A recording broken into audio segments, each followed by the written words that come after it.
Cristiano রোনালদোর ভক্তদের জন্য কিছুটা হতাশার খবর।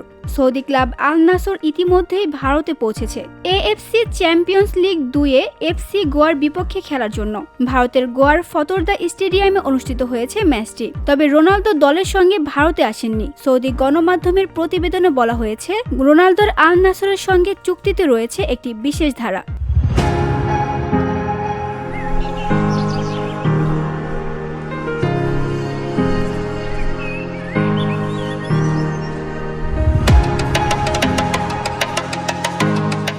এই ধারার মাধ্যমে তিনি সৌদি আরবের বাইরে অনুষ্ঠিত ম্যাচে বিশ্রাম নিতে পারেন। 40 বছর বয়সী এই পর্তুগিজ তারকা বর্তমানে 2026 সালের বিশ্বকাপের প্রস্তুতি নিচ্ছেন।